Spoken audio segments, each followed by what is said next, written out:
Your job is to pivot. Your job is to be creative. And if you're saying, well, I can't come up with any good ideas. Well, I'm going to tell you, you're not a good business owner then. You're just not, because that's your job. Or maybe you do have ideas, but you don't think you could do it. You're not executing on them. Yeah, you're not testing them. You're not throwing stuff out there. So for me, what COVID has taught me is I'm just going to throw ideas out there, and I have zero attachment to whether it fails, succeeds, whatever. I'm just trying to show up.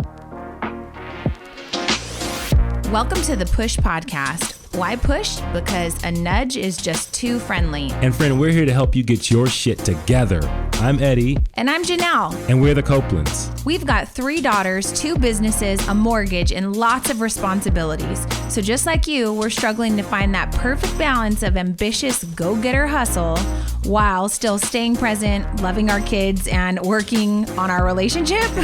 And doing the laundry, going to the grocery store. Oh, and don't forget being mindful. Yeah, all of the stuff. So if you're juggling all the things, but you're also trying to get to the next level, guess what? You're in the right place. So get ready to be pushed. Hey guys, welcome back to the Push Podcast. I'm Janelle. And this is Eddie. And this is episode number 37. Oh, 37. So I got to tell you what's been happening. I'm going to paint a picture for you. The whole world has been happening to my life. The whole everything, all of the busyness, all of the things, all of the work, all of the, I don't want to say anxiety, but like the weight of the business, the weight of not being home to do the laundry, the weight of things falling at the wayside, the weight of just things being overwhelming. So I got to tell you, we were 3 weeks ahead. That's kind of our schedule with the podcast. And I just haven't recorded shit. Eddie's been harassing me about trying to record an episode, and we got to sit down, and I'm like so tired and overwhelmed that I have nothing to say. Yeah. I don't even know why we have a podcast. I have nothing to say. Nobody wants to listen. Nobody is listening. I don't know. Who cares what we have to say? It's just like another thing for us to do. And I wanted to share that with you because I know that people do listen. We see the numbers, the podcast is growing, but I wanted to share the fact with you that I've been feeling so overwhelmed and overworked that at some point I had to draw a line in the sand and just say, fuck this. Like, this is not important, And it is. It's our business. We also have an online business. We've got hundreds of students. And at some point I had to say, abort mission. I just can't show up. I can't do a live. Yeah. I can't say hi to people. I can't be on social media. I can't record a podcast. I just cannot carry the weight of every single thing. And so I had to tap out because the bakery has eaten up 1,000% of my energy. So to give you some perspective, we went from, I shared this in a previous episode, but we went from selling the bakery, like being at the top of, yay, we've completed a decade. We had a sign made. We took a bunch of pictures. We did a podcast episode on it. And I was just ready to move on. We wanted to focus on our consulting business, our online business, which is growing pretty rapidly. And then COVID hit, and within 24 hours, we went from 3 offers to everybody pulled out. I let all my employees go, and we closed down the bakery. So I sat there for about a week, and I was like, ooh, this is going to be great. Face mask Friday. I needed a break. I'm just going to enjoy this COVID thing. We started a 30-day challenge. We were going to do some online business stuff. And then all my plans were derailed, all of them, because I had lots of ideas that were flowing through my head for the bakery. This wasn't something that, Janelle had ideas that she had to manifest. My ideas wake me up at 2:00 in the morning. They force me out of bed. I start typing. I start writing. I will be up from 2:00 in the morning until 6 a.m., waiting for Eddie to wake up. I think if I'm remembering correctly, what sparked this was someone saying that Easter was canceled. Yeah. And then you sparked into action of saying, well, we can't have that happen. Yeah, Easter can't be canceled. Easter is not canceled. And so and then I reminded myself, I'm not in the baking business. I'm not, just a bakery owner. I'm in the celebration business. I started this business in 2009 in the middle of a recession. And every single person told me not to start a business in the middle of the recession. And the reason I pursued it was because people still will find a way to celebrate in the midst of chaos. Yeah. And this is no different, right? Yeah. So it sparked something in me where I was like, I have to save Easter. I am going to fly in. I'm going to save Easter. I'm going to pull all this stuff out of my ass. I'm going to get some volunteers and we're going to make it happen. And you rehashed an old idea that you had a few years ago. Yeah. So 2014, I had this idea we were getting people they were asking us to package our frostings. Most of our frostings, a lot of our frostings at the Cake Mamas are cream cheese. So in 2014, I had our graphic designer make a logo for a company I wanted to start called Spread the Love Gourmet Cream Cheese. Mm-hmm. And so I was like, all right, well, I can't open every day and make 15 flavors of cupcakes and just kind of go back to normal. We're in the middle of COVID, but this is a really great way for me to package my cream cheese, right? Yeah. So I revised the logo and then I was like, well, what do you sell it with? Well, people still need to be able to, celebrate with something. So I thought I'm going to take all of my cupcake flavors, I'm going to put them in little loaves and I'm going to wrap them and, give people like a sample of like a bunch of different flavors of the Spread the Love cream cheese. That's the highlight, Yeah. And so then I started working on packaging. Then I started like revising and revamping the branding. Then I started showing up in the bakery and testing recipes. And then I started ordering packaging and then that's sharing social media lives and kind of taking our followers through the process of the idea creation and or the ideation of what I was thinking. Right. And people were like, oh my God, this is so innovative. Yes, you should do this. So I highly advise if you are a business owner, the thing I want to share with you is your job as a business owner is to figure out how to meet your customers where they're at. And what I mean by that, I mean meeting people where they're at right now. Let's just talk about April right now for Easter, right? Meeting people where they were at was understanding that they thought Easter was canceled. Yeah. And it was interesting because the other day, which was Mother's Day, before that, we had a huge sale at the bakery and then the news came out and they asked you a question, which I think is relevant to what you're saying right now. They asked you a question like, what made you want to do this? Mm-hmm. And you answered the question very similar to what you said, that you're meeting people where they're at. And in my head, I thought, you know why this has been so successful? Because the last 30 days of the bakery has been more successful than the previous. The business is literally exploding right now.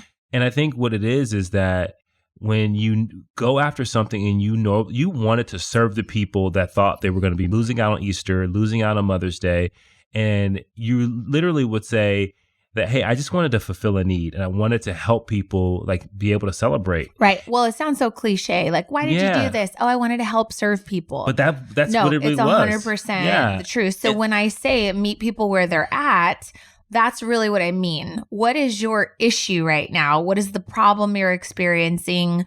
What's the void that you have? And how can my product, my business, my company, and me as a business owner position something to fulfill that void? Right. That's what I mean. And so if you have a business of any kind right now, your job is to meet people where they're at and fulfill a need. Your job is to pivot. Your job is to be creative. And if you're saying, well, I can't come up with any good ideas. Well, I'm going to tell you, you're not a good business owner then. You're just not, because that's your job. Or maybe you do have ideas, but you don't think you could do it. You're not executing on them. You're not testing them. You're not throwing stuff out there. So for me, what COVID has taught me is I'm just going to throw ideas out there, and I have zero attachment to whether it fails, succeeds, whatever. I'm just trying to show up, right?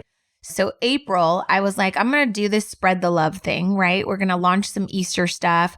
The Spread the Love campaign is a box that you get. And the goal is you buy a big box of all these cakes and cream cheeses and frostings.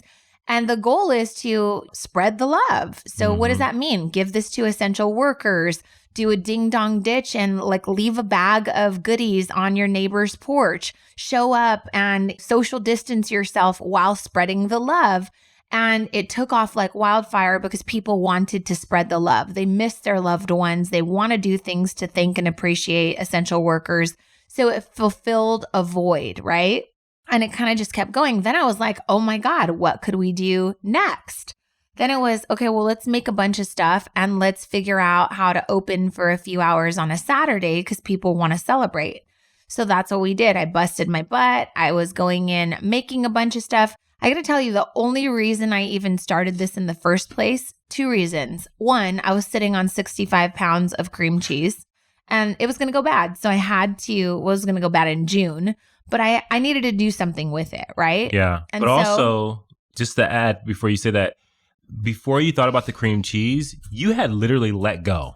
Like you had let go and let God, right? Oh, yeah. But and I think that's what are you saying I let go of though? You said, "Hey, we got to be closed," and you just accepted it. And then you were almost, and all the business owners that we know, we were like, "Hey, just accept it right now." Oh, I was coaching people like, "Why are you over here crying about closing your business, crying about money, crying about not paying your bills, crying about letting go of your employees? Like, girl, you didn't cause this. Let this shit go. It's not yours to carry." But that always happens. Like in any situation, as soon as you let go, all of a sudden you gave space for new life. Oh God, I had a floodgate of new ideas. Right. It was like I was Dr. Jekyll, Mrs. Hyde. Yeah, like Mr. the next Hyde? day, not the next day, but like you had let go, you were talking to people, you were coaching people about letting go.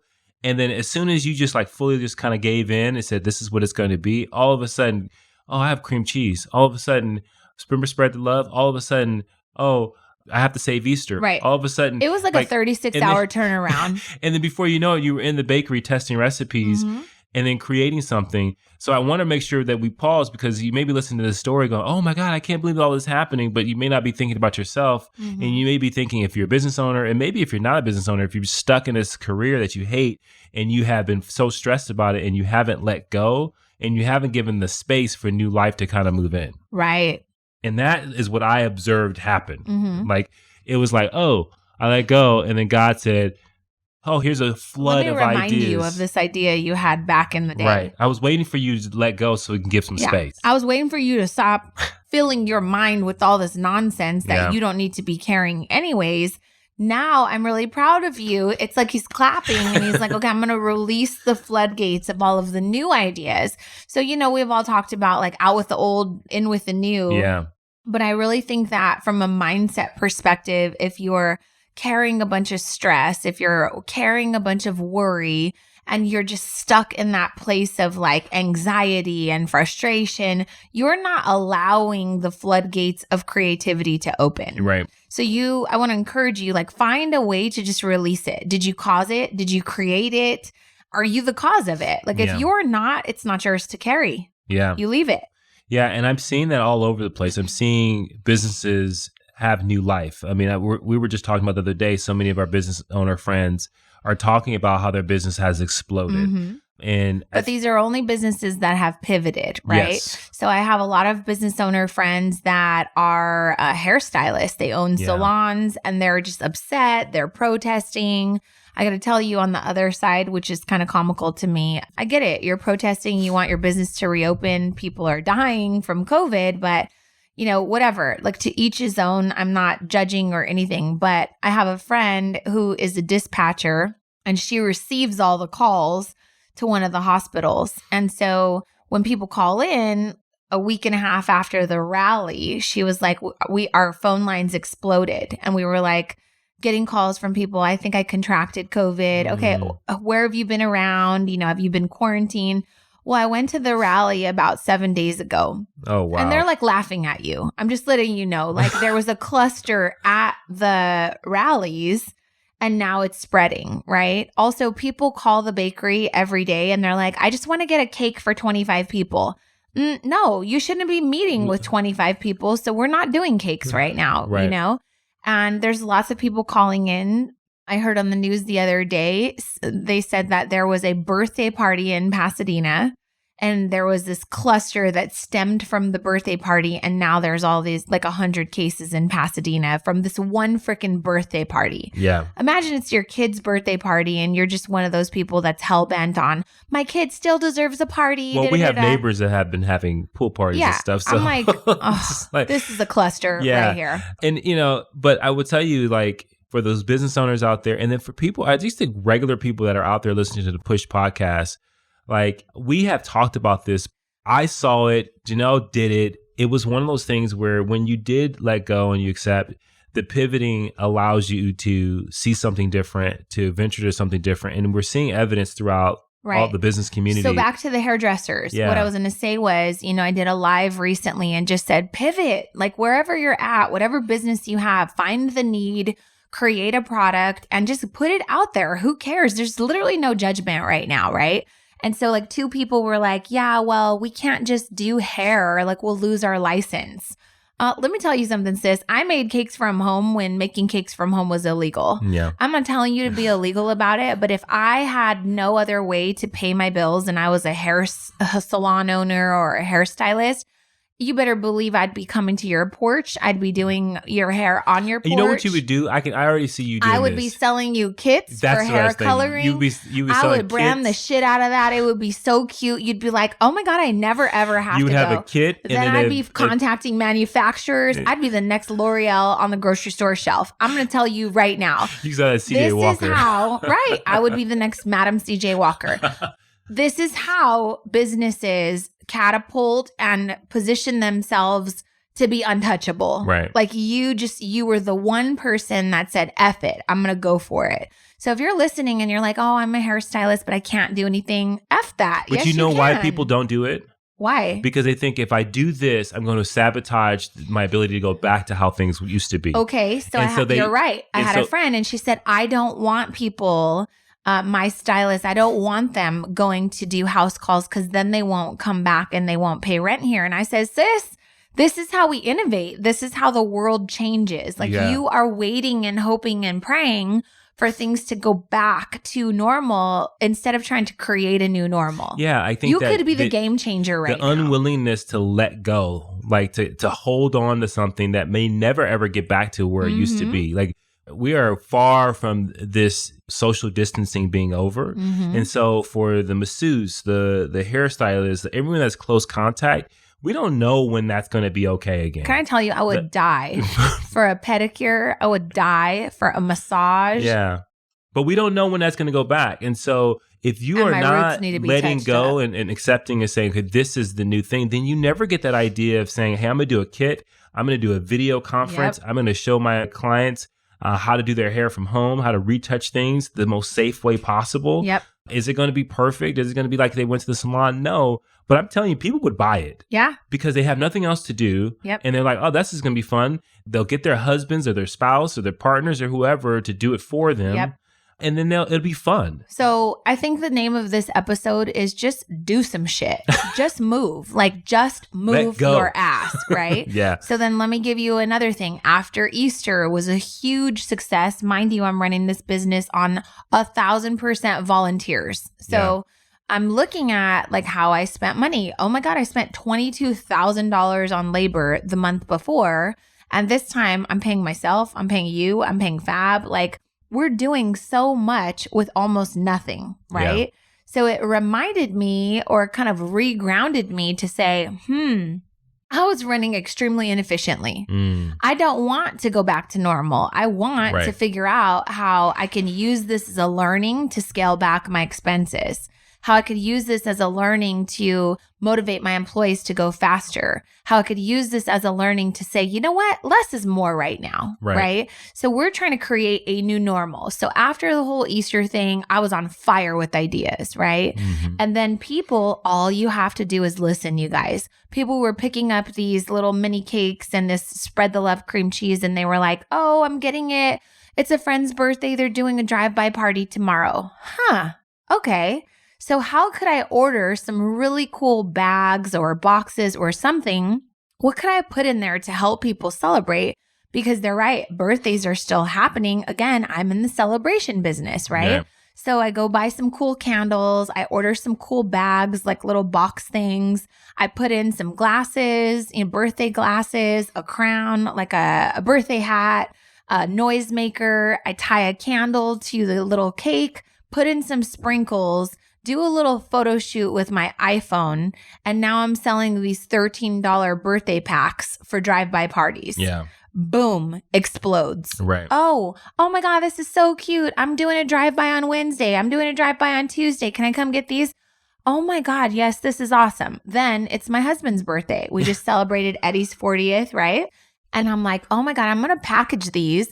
And as people drive through for Eddie's party, I'm going to be the one giving out the goodie bags, right? Yeah. So every single person, then I was like, well, how could I support my husband? How can I make this really special while still social distancing? But how can we involve our friends? 40th is a big one, right? Yeah. And we're not the only ones celebrating a big birthday. If you were celebrating a wedding, if you were celebrating, the point I'm trying to make is celebrate. Don't be sad about the shit. Just make the best of it, right? And do it safely. Drives me nuts though. Like, make the best of it. Yeah. So I contacted a local female business owner that does balloons.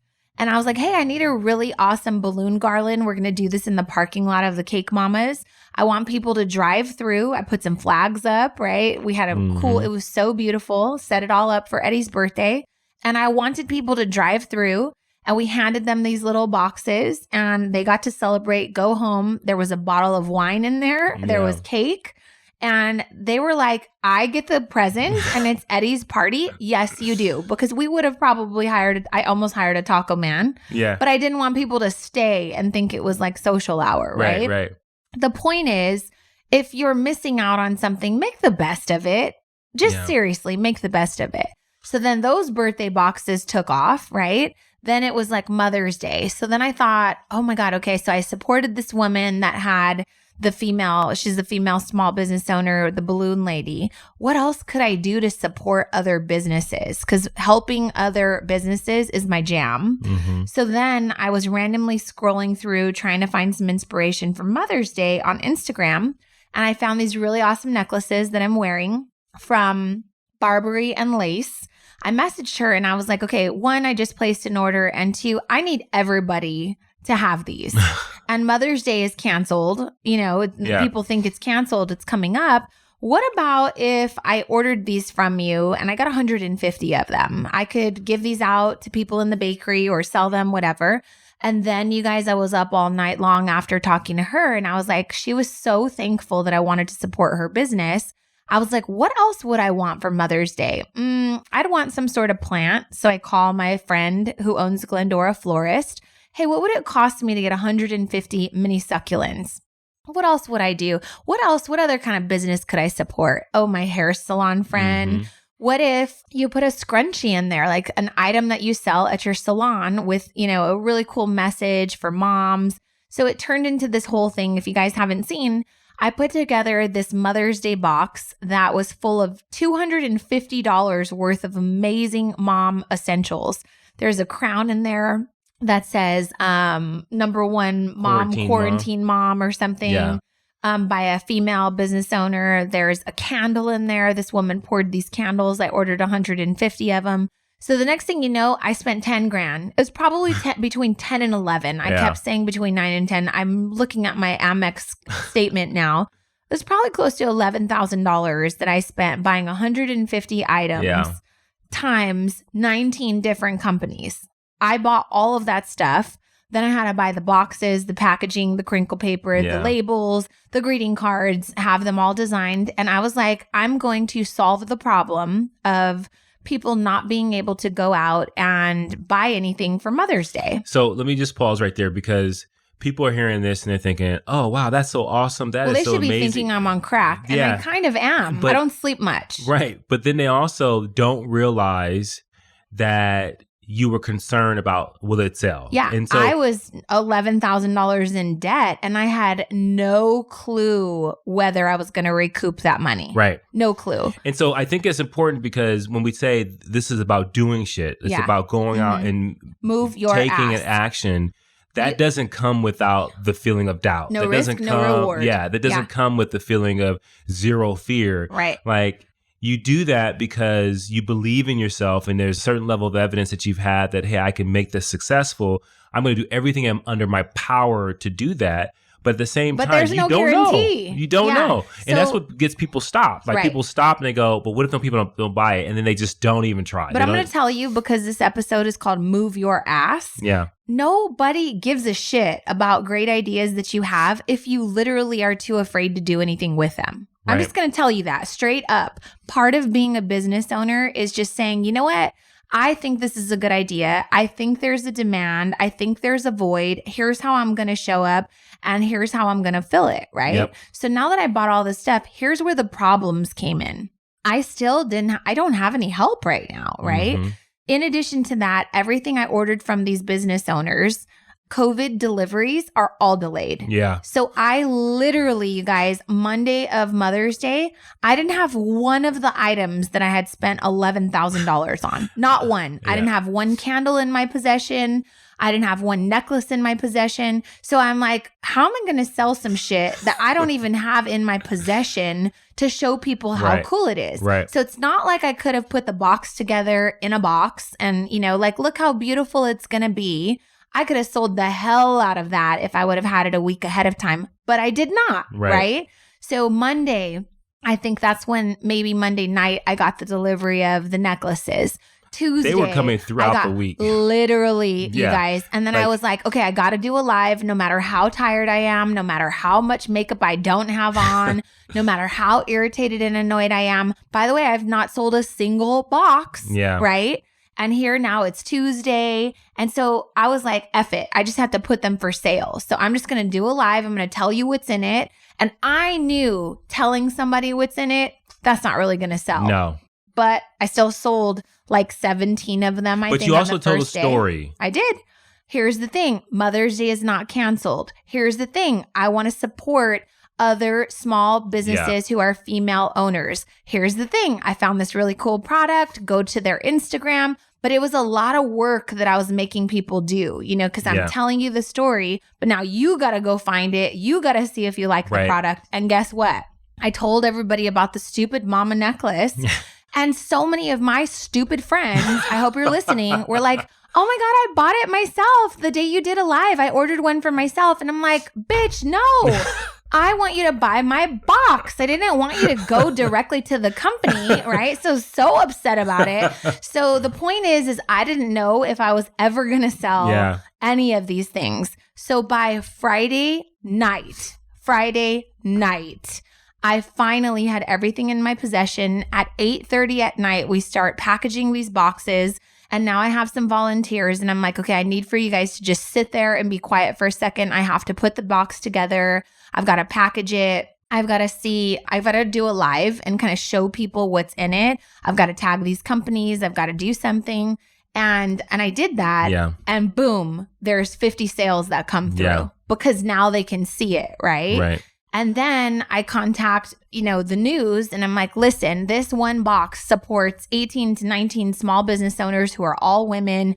We're trying to celebrate and save Mother's Day. The news is like, we're on it. We love this story. We were getting ready to contact some businesses to see how they're pivoting right now during COVID. This is a perfect story. We'll be there tomorrow at 6 a.m.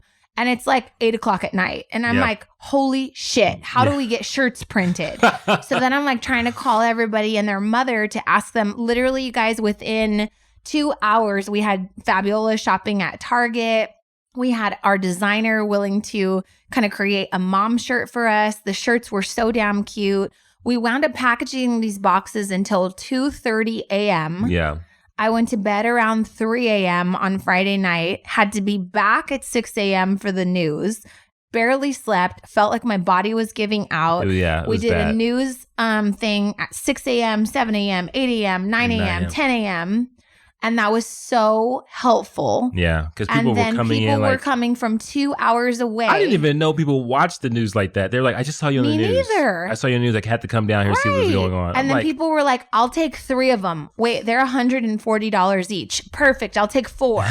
Wait, what? So we sold out of all the boxes and it was a victory. But the point I'm trying to make is this. If you don't put yourself out there, if you don't move your ass, if you don't take risks on yourself, if you don't put in the work that's required to sell the shit you're trying to sell, nobody cares. It's your fault. Yeah. And then I would say this. you will never know what you're capable of. Like, to live your life and not know what you're capable of, I think is horrible. Like, I think you end up dying and you go, I don't even know. I never really tried anything that was scary. Right. I never really. I lived safe. I lived real safe. I lived a safe life, but I never really saw myself. I never got evidence of what I could actually do when I risk it all. Right. So one thing you guys might not know that triggers Eddie, growing up and up until maybe, let's say 6-7 years ago, people would always tell him, wow, you have so much potential. Oh, yeah.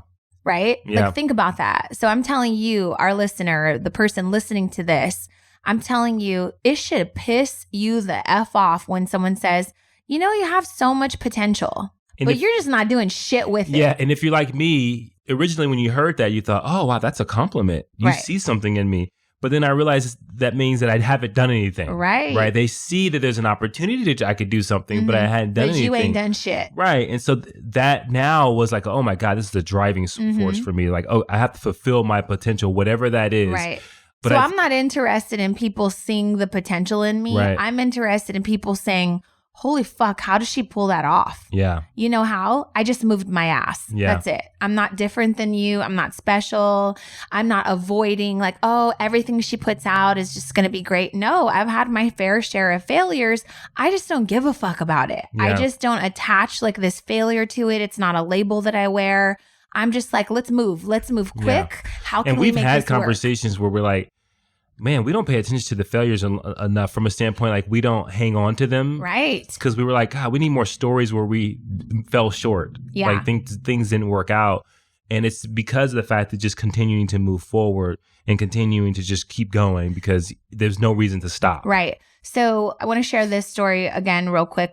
I have no employees right now, but I'm still putting one foot in front of the next. I'm still going to the grocery store. I'm still trying to show up and bake. I'm still asking people for help, right? And so I think that I get rewarded constantly for just showing up for myself. Like, Yeah. I think it's God's favor where he's like, you know what, girl, good job, right? Yeah.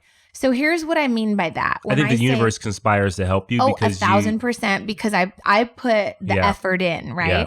So here's what I mean. I wake up, I don't want to do shit. I'm tired. I'm burned all over from these damn pans. My body hurts. It's been Yeah. a really long time since I've done this physical labor. I feel like I'm starting a business all over again. Scrappy, no support, no help, no money, whatever, right? Yeah. And so I'm walking into the grocery store and I'm just like, I just want to quit. Like, I don't have anybody I don't have to prove anything to anybody, you know? Why am I doing this? It's COVID. It's the perfect time for me to be chilling by the pool right now, but I don't want to wind up with debt. I don't want to owe anybody anything. So I'm just like, I'm telling myself this as I'm walking into the grocery store. I'm tired. I'm irritated. I'm annoyed. I'm ready to give up. I'm rationalizing in my head that it would be okay to Yeah. quit right now. And it would because it would. Yeah. And no one would say anything. No. They was, oh, yeah, that makes sense. And then when they come for me for my rent, I'm like, hello, COVID. Like, nobody's coming for me, right? But I'm pushing forward and I'm just like, what would happen if I did show up, right? Yeah. So I'm walking into the grocery store, but this is literally what's happening in my mind. I could give up. It's okay. Nobody cares. It's COVID, right? And while I'm walking into the grocery store having this conversation, this woman stops me and she says, Mrs. Copeland? And I was like, yeah. And she shows me her phone. She goes, I'm literally listening to the Push podcast right now. Oh my God, I love it. Today's episode's so great. And it brought me so much joy. I was like, oh, this is exactly what I needed, a little feel good. So I take some time, even though I'm really, really busy, and I take some time, talk to her, ask her what's going on. She's doing Instacart to try to make some extra money right now because her job is like closed down. And so we start talking and she goes, I'm a really big fan. By the way, I used to be your kid's gymnastics coach, blah, blah, blah, blah. And I was just like, wow. I said, well, I'm looking for some help in the bakery. And she goes, oh my God, I would love to help. She comes to the bakery and helps me for 2.5 hours that day. And I hired her. Yeah. So I want you to know, like, you have to find evidence that anytime you're willing to put yourself out there, you're willing to just take the next step, there is evidence to show you that you're doing the right thing. Yeah. It's evidence that the universe or God or whatever you believe in is rewarding you, but maybe you're not paying attention to it. To me, that's something I always pay attention to. I pay more attention to little I guess like hints, little subtle rewards things like that, than I do the failures, right? Yeah. Like the failure for me was, there were 4 places I reached out about like collaborating for this mom box, and they just didn't think it was a good fit. I am not giving 2 shits about you after I'm on the news promoting all these other businesses. I want you to look back and be like, damn, that was a bad mistake that I made not collaborating with her, right? Yeah. And so I want you to pay more attention to those, which leads me to this woman. Her name's Ileana, the one that I'm talking about at meeting at the grocery store, who now works for the Cake Mamas. She's always talking about how great the podcast is. And she's like, I want you to talk about this. I want you to talk about this. And I said, let me just be honest with you. I haven't recorded a podcast episode in 3 weeks because I don't have shit to say. I'm tired. I have nothing to say. I don't know if anybody's listening. She goes, I'm sorry, I listen all the time. Yeah. I go back and I re-listen. She goes, I have a laundry list of things that I want you to talk about. And I was like, do you really? I mean, are you just saying that? And she's like, no. So she sent me this list. Here's one of them. When is it okay to just be okay? So what she means by that is like, when's it okay to realize like, I'm not killing it in fitness. I'm not killing it as a mom. I'm not killing it as this, but I feel like I'm killing myself. Like it's just too much. I'm overwhelmed. And I go, oh, sis, you can't carry that. That's a burden. You can't be killing it at everything all the time. Right. She then says, okay, also, I want you to talk about relationships. When is it settling versus compromising? Because, there's someone special in my life that like does shit that annoys their spouse and like they want a divorce, but, like maybe she's being high maintenance. Maybe her expectations are too high. She goes, so I want you to do a podcast about settling versus compromise. She goes, then I really think you should do a relationship episode with Fabiola. I really want to know all the details of how you and Fabiola have this blended family. How do you guys co-parent? How did it start? Did you guys hate each other? That she has a million questions about that. Yeah. Then she's like, long story short, she has a list of 27,000 things she wants us to do a podcast episode on. And I was like, I have a lot of shit to say about all of those topics, right? Right. So the point of this is, you can't kill it at everything. Janelle Copeland cannot kill it at everything. I had to let the podcast go. I had to let the online business go because my focus needed to be on the bakery at this moment, right? Yeah. But there's another serendipitous thing there where this one person in the bakery who's helping me is kind of still inspiring me to move forward with the things that are important to me, like this podcast, right? Right. So then she says, I want you to talk about your failures and I want you to get really like gritty with like all of the failure because it's easy for people to look at you guys and think that everything's great. And I said, I'm going to tell you right there that that is one of the hardest things for me to do because Eddie and I have become so used to failing, so used to setbacks, so used to disappointment that we just drew a line in the sand and just said, we're not going to look at it like that anymore. Right. We're just going to use it to propel us. We're going to use it to motivate and inspire us. I said, so I honestly, in every bone in my body, I can't remember being disappointed or the failure in it, because I move on so quickly from it. Yeah. That doesn't mean that the fear is not there. That doesn't mean the disappointment's not there. That doesn't mean we don't experience it. It's just we don't give meaning to it, right? Right. And so I wanted to talk to you about the stress of this whole Mother's Day thing, this Easter thing. I don't ever know that I'm doing the right thing, ever.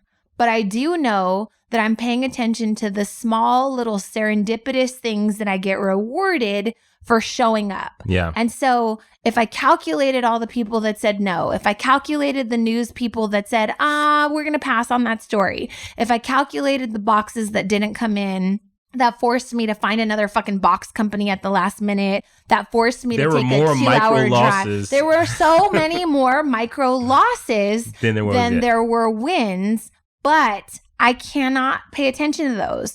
And because truthfully, I won't remember them 2 weeks from now. Yeah. Because I've made the conscious effort to only focus on the things that did work out and be thankful for those. So I am thankful for KTLA, Megan Tellis for coming out. I am thankful for all of the moms that came and helped and volunteered. I am thankful for the one printing company that charged me a little too much to print the shirts, but got them to me in an hour. I am thankful for all of those opportunities that did work out.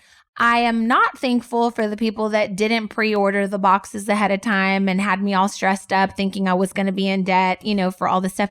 But I don't focus on that because at the end of the day, it worked out. Well, what people need to understand is that anytime there is a big win, and I would say that the Mother's Day was a very, very big win, there are always going to be smaller losses that if you added them up, it's far more than the wins. Right. But the reality is in life, it's all about the big wins. Like you see it everywhere in success. You see it everywhere in your life where you're going to have more little painful moments than you have that big moment. But that big moment is the moving moment. And that's the moment you got to focus on. And that's the moment you got to focus on. Absolutely. And I think that that's what this is all about. When you do move your ass, you will have self-doubt. You will have little micro failures. Tons of them. But people make them so big in their life. They're like, I'm not. I had 3 people say, no, this is a sign I shouldn't do it. Yeah. I'm not going to, God, it's not going to work. And I'm going to bulldoze past your ass. Yeah. And I'm going to go find the 3 people that will say yes because I'm willing to face the 100 rejections, right? Yeah.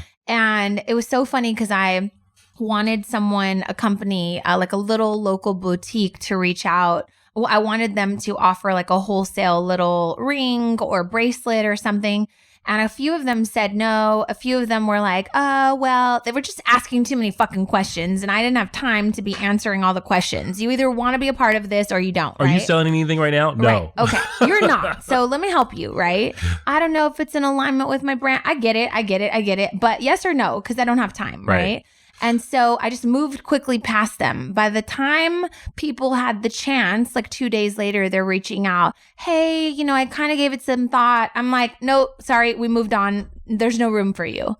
And then you see me on the news on Saturday morning. I'm sorry for you. You've got to move your ass. You just do, right? And we're not saying make bad decisions, but you have to be swift. Yeah. And what holds people back, and we just said it, I can't do that because that's not my business. I can't do that. What if this? If this is the perfect time to fuck up some shit? Yeah. It seriously is. Yeah, Excuse my language. This is the perfect time where you just say, blame it on COVID.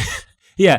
I have to do something different. I don't, you know what? This may work. Throw it against the wall. If it sticks, it sticks. If it doesn't, move on, throw something else. Last thing, I want to finish off this episode with a what in the world. Okay. I'm going to tell you right now, if you are the kind of person to take the time to write a terrible Yelp review about any small business right now because they're not being convenient or conducive to your needs right now, there's a special place in hell for you. I'm just going to tell you right now. We got 2 1-star Yelp reviews a couple weeks ago.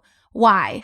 Someone's complaining. Well, it says on your website you do curbside pickup. Well, what the hell? Pull into the parking lot, walk up to the curb, and we will hand you your shit. It didn't say drive-through. It literally was like, this is not in and out. It's not a drive-through, right? I was so upset. I was like, this guy for sure is going to hell, honey. He wrote a 1-star review. You're going to hell. I'm just going to tell you. I don't wish that upon you, but you did it to yourself. Right. So if you're taking the time to write a negative Yelp review about a company that's struggling right now. Every company is struggling. Every business is trying to pivot. And if your expectations are like, oh, I need to be catered to right now, don't come to the Cake Mamas. I'm going to tell you that right now. Yeah.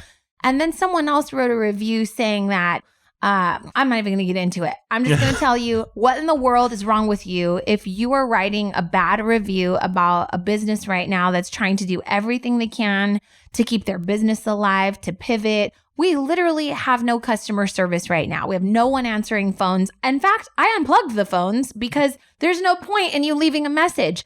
All you fools are calling, hey, it's my kid's party on Tuesday. I was just wondering if there's any possible way I could get a small cake. No, we're not doing cakes right now. We don't have customer service. Oh, it was supposed to be my anniversary on Wednesday. I get it. I totally get it. Sis, I see you. I'm sorry. We're going through the same thing. But I have in every post, please do not ask us for special requests. We do not have anyone to manage your special requests. So this woman had the nerve to send a message. It was a special request. She wanted a special pickup, special this, special that, special product. And I just ignored it because I was in the middle of baking. She sent a message privately to the cake mamas. Yeah. That night, she had the nerve to send me a private message to my account telling me how rude it was that I didn't get back to her. What kind of business doesn't respond back to their customers? I got to tell you, I lost it. I was like, what in the fucking world? You are sending me a message to my private personal account asking me why? And she goes, well, I saw that you read it. Like, that's not good service. This isn't about service. Like, she goes, I'm a big fan. I watch all your videos. Well, not true. Because if you watch all my videos, you would see that very specifically, I'm telling you, I have no employees. We are not, tending to all of the customer service needs right now. We are not able to respond to all of your special requests. And I had to tell her something because it was like, no, what in the world is wrong with you right now? There is no way we can pivot and make all these special accommodations. With that said, I did make 2 accommodations. Saturday morning, I said that we would meet 2 people there at like 8 a.m. I said, please don't be late. We're going to be not opening until 10, but we'll make an exception because it's your anniversary, whatever, you can come early. They didn't come. They didn't come. And this is exactly why you can't private message me asking me for special ass things, for special ass circumstances. Don't message me. But I think the message in that too is that if you're making a pivot, if you're doing the right thing and moving your ass and doing something, don't expect and don't try to please everyone. Nope. Your pivot, your change is going to eliminate some people. Yeah, it's a special curbside parking lot. It's going to eliminate some customers that want you to go back to business as usual. Yep, and that's not going to happen. Nope. So you have to be okay with that. You have to be okay with the fact that I got to do this because this is the only way I'm going to survive this. Maybe this is the only way my business will continue to go for the next 6 months as we go through this thing. But I cannot worry about the 1, the 2, the 3, the 4 people that may message or are upset, whatever the case may be. You got to think about the people that are showing up and lining up around down the street of people that are saying, hey, this is what I want. This is what I need. You spoke to me. I want your products. I want you to listen to the next episode that's going to come out after this. It's going to be about haters. And that's going to be a great episode. So thank you guys for tuning in. I hope this was helpful for you. I just want you to move your ass, not attach any sort of expectations to anything you might be sitting on right now. Now's the time to move your ass. Push through. Thank you for listening to the Push Podcast. Hey, we want to hear from you. So if you have a question or there's a particular topic that you want us to tackle and you want us to help you push through, you got to do something for us. You got to go to Apple Podcasts and you got to leave a rating and a review. And in that review, go ahead and leave that question with your Instagram handle so that we can shout you out when we actually answer the question. And we'll talk about that on the podcast and make sure that, hey, this particular podcast is made for you. So leave a rating, leave a review, leave your handle, and until next time, push through.